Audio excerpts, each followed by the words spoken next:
Qui dit vélo, dit tour de l'île, ça va de soi. Le magazine American Bicycling a décrété que Montréal était la meilleure ville cyclable en Amérique du Nord. Et en dehors de la ville, c'est pas mal non plus. On trouve 4600 km de voies cyclables au Québec, dont le tiers sur la route verte. Et ça augmente d'année en année. Le vélo, c'est une affaire internationale. D'abord appelé célérifère, c'est une invention française de 1790. Ça ressemble à un cheval de bois à 2 roues, sans pédalier ni guidon. La question de la direction est réglée par un Allemand en 1817. Le pédalier sur la roue avant, une véritable révolution, est français et date de 1861. Les Britanniques, eux, nous donnent le grand bi à la grande roue avant en 1870.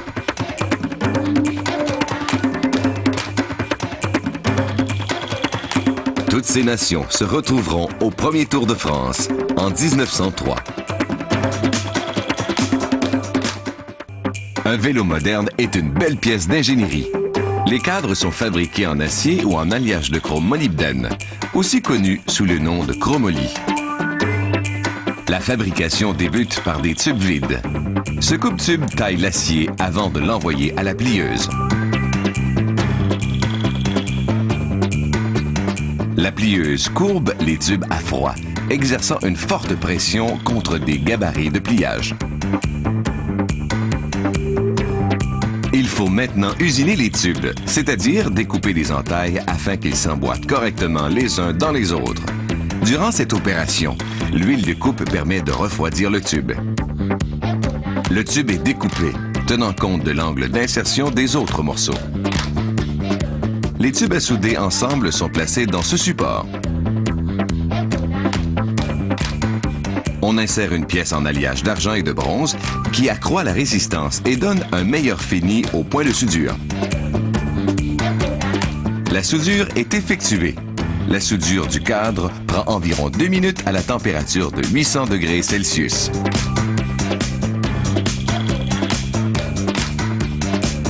Une fois soudée, la pièce prend 4 minutes à refroidir. On procède de la même façon pour tous les tubes qui forment le cadre du vélo. On va maintenant peindre le cadre. Cette peinture est appliquée au fusil et adhère au cadre par contact statique. Puis, la peinture sera cuite dans un four alimenté au gaz naturel à 218 degrés durant 15 minutes.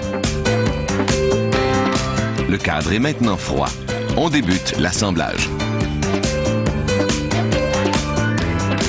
On applique d'abord les autocollants.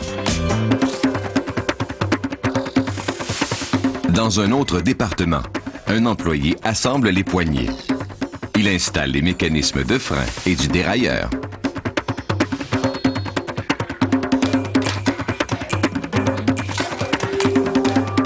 On passe maintenant aux jantes. Les 36 rayons en acier inoxydable de chacune des jantes en aluminium sont installés à la main. La dextérité de cet employé lui permet d'installer les rayons sur 65 jantes en 1 heure. Cette amorceuse à rayons permet de visser les rayons sur la jante.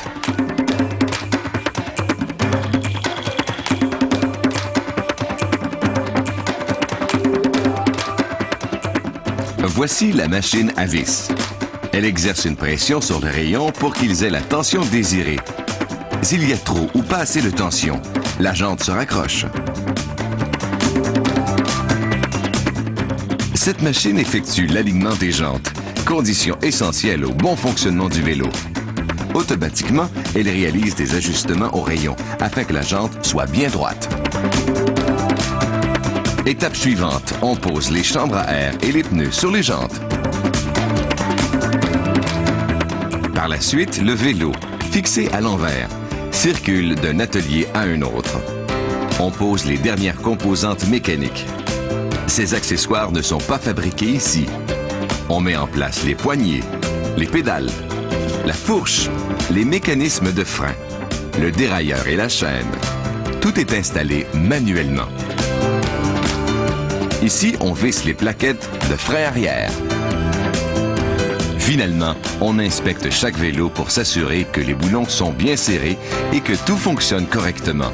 Puis, ce sera l'emballage. Cette usine fabrique 2500 vélos à chaque jour. Assemblée de plusieurs tubes de chromoly, chacune d'entre elles pèse environ 11,4 kg et roulera durant des milliers de kilomètres.